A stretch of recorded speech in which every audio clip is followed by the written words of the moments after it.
We're kicking off with SmackDown as Cody Rhodes' next championship opponent appears to be confirmed, but only after his next challenger teased that they were hanging up their boots. In recent years, there's been speculation over the future of AJ Styles, as he's lost momentum over the past 5 years, despite winning the Intercontinental and Tag Gold in that time.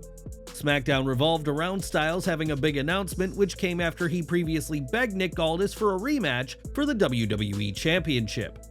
AJ even said he has limited time in the ring as a reason for his demand, only to be shot down, and on this week's show, Styles was seen making amends with his rival, LA Knight. The pair shared respect, and the two shook hands before Styles personally requested Cody Rhodes' presence in the upcoming segment. That segment saw a much more contemplative Styles than the confident star fans usually see, and AJ started by speaking about his son's high school graduation. At the party for his son, Styles asked himself how many moments like these he's missed, all in the name of being a wrestler and WWE superstar for years. Styles was accompanied by Luke Gallows and Carl Anderson, two men who Styles called family, and the phenomenal one would call Cody Rhodes out. After an emotional back and forth with Styles teasing his retirement, he would assault Rhodes before finishing the show by hitting him with a Styles clash outside of the ring. Styles made it clear that he is next in line for a WWE Championship opportunity, and it seems clear as day that the two are on a collision course for Clash at the Castle in Glasgow. After SmackDown, Styles, now with Gallows and Anderson by his side, laughed off the attack with them, and later ran back and continued to give Rhodes a beatdown. It was one thing for Styles to attack Rhodes on SmackDown, but the fact that he continued the assault after the show demonstrated that AJ is focused on winning the WWE title. Instantly, fans online compared this segment to the well-received Mark Henry fake retirement from 2013, which saw the world's strongest man fake leaving so he could ambush John Cena. That resulted in Henry facing the then WWE champion at that year's Money in the Bank, and while Mark didn't win the title that time, AJ is hoping for a different outcome in his match. Styles' attack on Cody caught the attention of Brandi Rhodes, who on Twitter said the attack was hoe activities with hoe tendencies. Brandi was unsurprisingly not happy with the sneak attack on her husband, who will soon enough be facing AJ Styles yet again with the undisputed WWE Championship on the line. There was an unfortunate error made during AJ Styles' work on this week's SmackDown, as at one point, a graphic described him as a member of the OC. Styles, in actuality, hasn't been a part of that faction in several months, and the OC has been working in NXT as of late, while AJ has been going solo on SmackDown. While Gallows and Anderson were with him this week, their mere presence wasn't enough to justify this claim, leading to rather an awkward production botch on the show. More from SmackDown, as the Bloodline has completely revamped since Solo Sikoa replaced Roman Reigns following the Tribal Chief's loss at WrestleMania 40. Under Sikoa's leadership, the group has seen Tama Tonga join, followed by his brother Tonga Loa at Backlash France, and the pair wrestled for years as the Guerrillas of Destiny. Now the brothers have made their WWE in-ring debut as a team on SmackDown, but before the match, Paul Heyman tried to reason with longtime Bloodline rival Kevin Owens. Heyman implored KO to stay out of their way and not face severe consequences, as Solo Sikoa had recruited what Heyman labeled as criminals and thugs. As tensions escalated, Solo and his thugs arrived on the scene to lay a beatdown on Owens before backup arrived in the form of the Street Profits. As Solo and Owens brawled to the back and order restored, the tag match began, which in addition to being the Guerrillas of Destiny's debut, was the first WWE match of Tonga Loa. The action went back and forth before the Bloodline brothers proved to be too much, and it was Tama Tonga who got the pin over Montez Ford after planting him into the mat. This was a good match, but it's hard to look past the fact that Loa's in-ring debut didn't feel like a big deal, as WWE didn't do enough to hype it up, and he didn't even get the pinfall. GOD should feel more important given their past, but so far, they are still just muscle for Solo Sikoa until something interesting happens down the line. There was no appearance from Randy Orton on this week's SmackDown, who is another person who has had issues with the Bloodline in recent weeks. During the show, the commentary team mentioned that Orton was undergoing evaluation for his knee, promising updates as they become available. Later on, Kevin Owens said that Orton was recovering at home during the prizefighter's tense face-off with Paul Heyman, and it remains to be seen when the Viper will be back in the ring. More from the Bloodline, as while the group took on the Street Profits and Kevin Owens this week, it was revealed that Solo Sikoa's main target is none other than Cody Rhodes. In a backstage segment between Sikoa and Paul Heyman, the wise man begged Solo to take Roman Reigns' approach and strategically use violence when it's necessary. Heyman was concerned with the presence of the Guerrillas of Destiny and feared that violence was being used for the sake of it, causing a rebuttal by Sikoa. When Heyman said the goal should be to have Cody Rhodes in check for when Roman Reigns returns, Solo said they already do, and Rhodes doesn't even know it. This strongly suggested that a Roman-Cody rematch will happen, and that Sikoa and his bloodline are already working on the match ahead of the Tribal Chief's comeback. When Solo said, "We got Cody in check," Heyman questioned who the "we" was, suggesting even more that Paul is at odds with the bloodline's new leadership. Whether Roman Rhodes 3 happens at SummerSlam or perhaps a Saudi show, time will tell, but it appears fans haven't seen the last of these two in the ring. But what do you make of this? Are you excited at the prospect of a rematch between these two top stars? Sound off down in the comments. Uncle Howdy seemingly sent a new message during WWE SmackDown, as a new clue was also provided, which indicated a major reveal in this ongoing QR code mystery.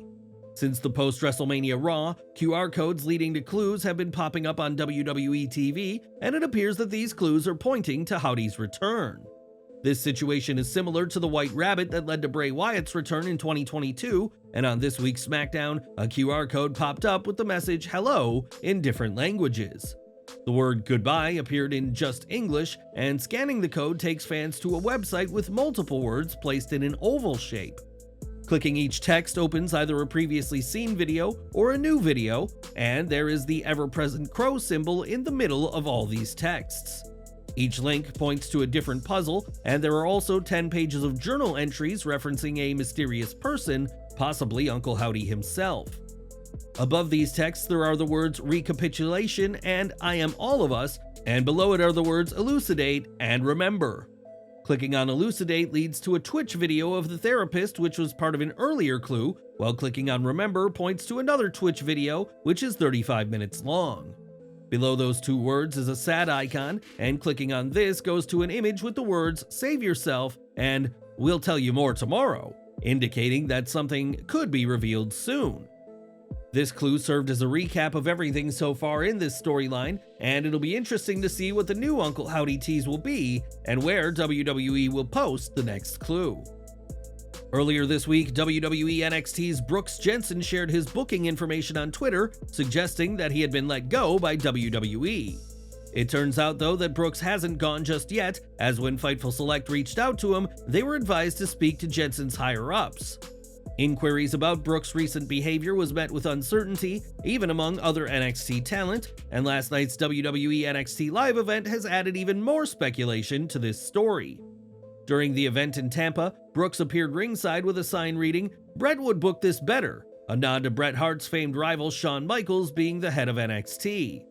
After being confronted by security, he threw the sign and protested before being escorted out of the venue, raising even more concerns among those who saw what transpired.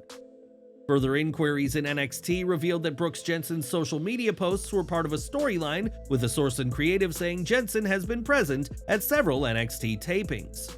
The story is expected to become part of NXT programming soon, drawing comparisons to Grayson Waller's previous storyline with Shawn Michaels that made him a popular name. One WWE talent said that they certainly hope this is a storyline, as Brooks has a reputation for being one of the most hardworking talents in WWE, so they hope he's not legitimately making trouble. Brooks' most recent match came in March when he unsuccessfully challenged Oba Femi, and fans may be seeing this new side to Jensen on TV very soon. 2014 has been a huge year for TNA Wrestling, which in addition to the relaunch in January, has made significant changes backstage, with 3 employees recently being let go. Longtime producer and creative director David Sahadi alongside R.D. Evans recently parted ways with the company, and now Lou D'Angeli has also been cut from TNA. D'Angeli worked as Louis Dangerously in the original ECW and had been the VP of marketing at Anthem Sports Group within TNA until his exit, which was first reported by Fightful Select.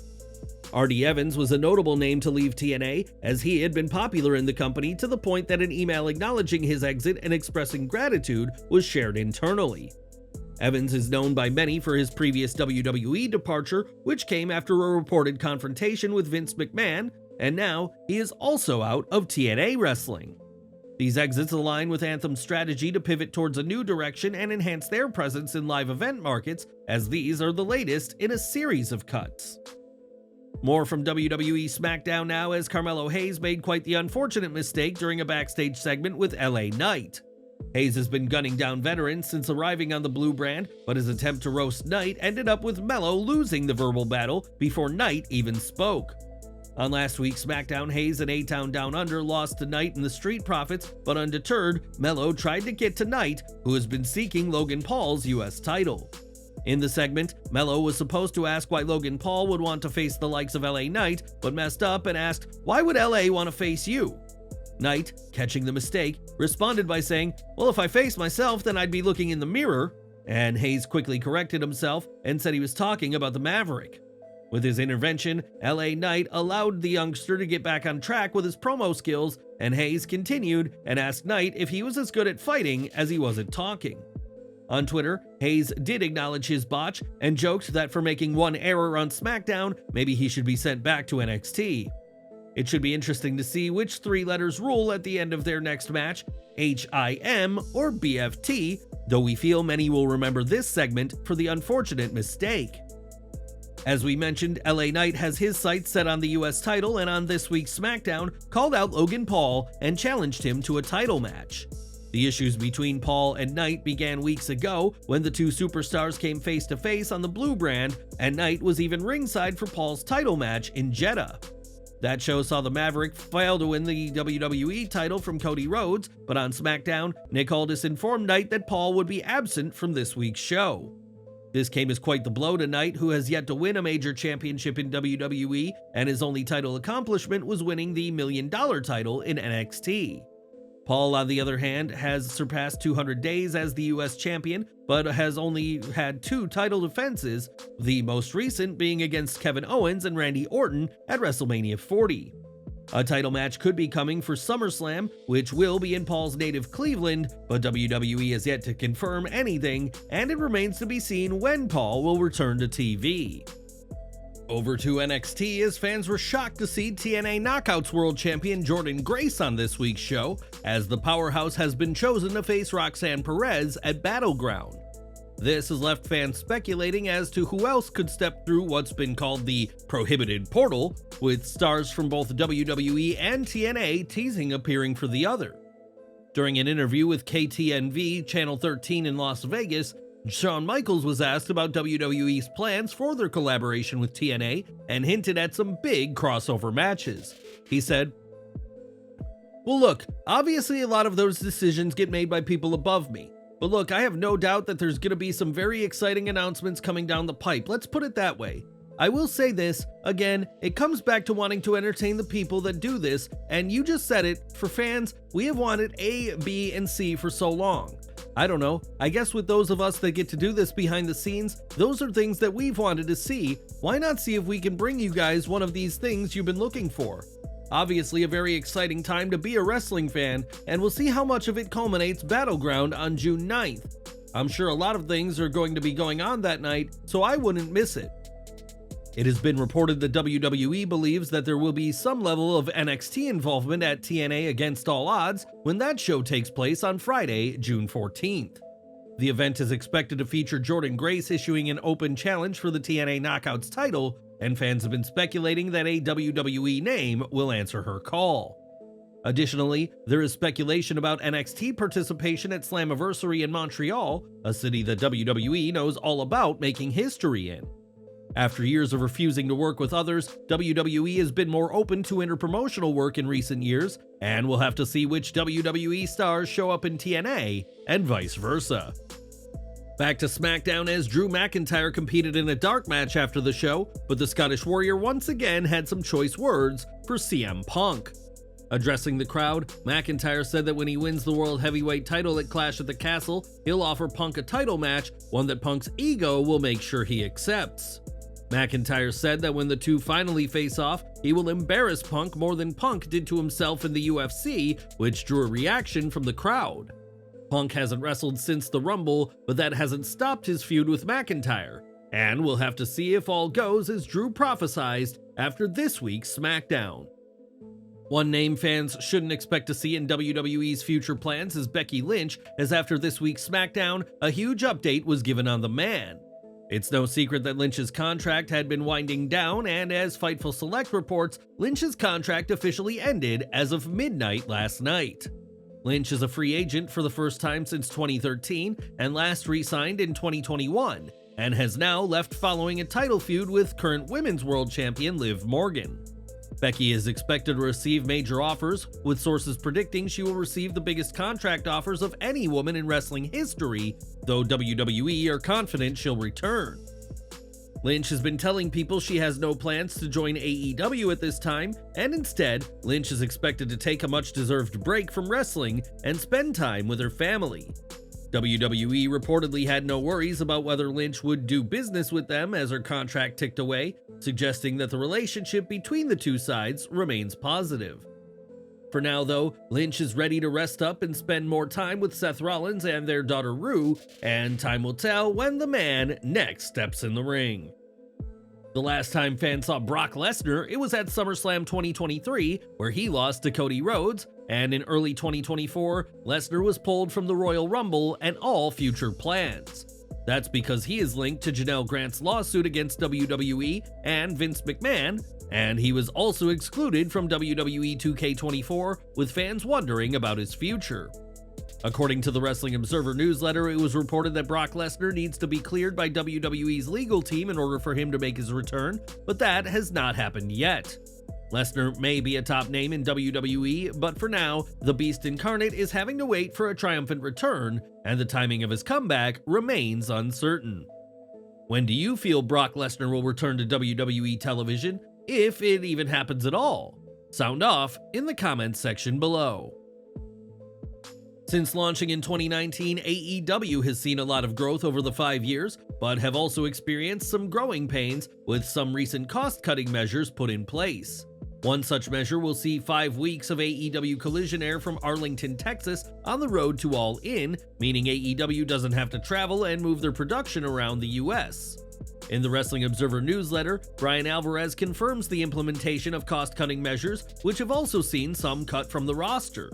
It's acknowledged that the talent roster is larger than necessary, but these recent cuts from a roster standpoint have been deemed sensible as the talent weren't being utilized. As for Collision, it's noted that this approach simplifies operations as AEW wasn't generating significant gate revenue for their Saturday show, and these 5 weeks are seen as an experiment. The results of these 5 weeks in Arlington will help AEW make the most cost-effective decision for Collision, so it could be that we see more AEW shows stay for weeks in a single location. We will have to wait and see whether AEW's cost-cutting methods will end up helping the company in the long run, as the company is still observing and trying out new things, even now. Last weekend in Jeddah, Nia Jax captured the Queen of the Ring crown with a victory over Lyra Valkyria and guaranteed herself a WWE Women's title match at SummerSlam. On SmackDown, Jax took center stage with her coronation and donned her crown, got straight to business as she demanded her SummerSlam opponent make her way to the ring. Bayley indeed emerged, but as she made her way to the ring, she was ambushed by Piper Niven and Chelsea Green and tossed in the ring. The tag team then told Jax that it'll be Niven who defeats Bayley for the title, and then the Queen will face the Scottish superstar instead, but Jax didn't seem too concerned. Instead, Jax said no matter who walks into SummerSlam with the gold, she will annihilate them, and it'll be Jax who leaves as the new WWE Women's Champion. In a tag match pitting Green and Niven against Naomi and Bayley, this was a high-energy and fast-paced match that allowed all 4 women to show off a bit, especially Naomi. In a somewhat surprising outcome, Green and Niven were able to get the win over Naomi and the Women's Champion when Green pinned Naomi after Niven did all the work. Since reforming Legado del Fantasma after he betrayed Rey Mysterio, Santos Escobar and his faction have done pretty well for themselves and have built themselves on SmackDown. The group has even tried adding more members, as they scouted Andrade a couple of months ago and even formed a small partnership with Dominic Mysterio. On SmackDown, Angel Garza again offered Legado del Fantasma's help to El Idolo, but he rejected it, and despite this, Garza still came out during Andrade's match with Apollo Crews. Garza caused a distraction, allowing the former AEW star to pick up the win in a battle of two of the more powerful high flyers working in wrestling today. Both Andrade and Apollo are built like tanks but can do a moonsault with almost no effort, so this match had some fun exchanges. Post-match, LDF came out and stood at the entrance, and Andrade left the ring and walked past Santos Escobar, making clear he didn't need their help. Santos Escobar didn't seem too pleased with the disrespect shown to him by the former El Idolo on SmackDown, and it remains to be seen if this will lead to repercussions. Our opening match on SmackDown was booked before the show in a backstage segment, as Tommaso Ciampa took on WWE Tag Team Champion Austin Theory. Ciampa had Johnny Gargano with him, while Theory had Grayson Waller by his side, and this was a pretty standard match, with both men hitting a few signature moves. The guys at ringside got involved a bit, and the two competitors scored some near falls before Ciampa used Waller's distraction to his advantage and got the win over Theory. While both of these men are fun to watch, it was hard to be invested in the outcome because no matter what happened, we all know DIY is going to get a title shot soon. There was even more excitement after SmackDown, as Sheamus was in action and continued his budding feud with Imperium's Ludwig Kaiser. The four-time WWE World Champion got the win after SmackDown, and expect to see much more of the two European superstars in the ring going forward. As we've seen, WWE is more open to working with other promotions than ever before, and in addition to TNA, a deal with the new Sukaban promotion could be in the works. PW Insider reports that Nick Khan was at the recent Sukaban event, and this isn't the first time the WWE president has been seen with another promotion. Khan was at Josh Barnett's Bloodsport X over the WrestleMania weekend, a show that featured WWE names, and perhaps we could soon be seeing WWE and Sukaban crossing over. If you're a fan of professional darts, you'll know of teenage sensation Luke Littler, who recently made a visit to the WWE headquarters in Stamford. On Twitter, Littler noted that his walk-on music for darts was inspired by WrestleMania 33, and he was very grateful to WWE for having him around this week. And we're ending with Gable Steveson, who was released from his lucrative deal with WWE not too long ago, and this week, the Olympic gold medalist signed with the Buffalo Bills. This decision has certainly raised eyebrows, as Steveson doesn't have any experience playing football at a major level, and now another former WWE superstar has weighed in. When a fan asked what position Steveson will play, Trevor Lee, aka Cameron Grimes, suggested it'd be a position which required the least work and relies on others making Gable look good. Lee clearly has an issue with Steveson's work ethic in WWE, and in another tweet said that Bill was creeping back into a poverty franchise in a shot at the team Steveson will play for. Gable Steveson joined WWE with a ton of hype, but his wrestling career fizzled out, and his time with WWE clearly made a bad impression with the former North American champion.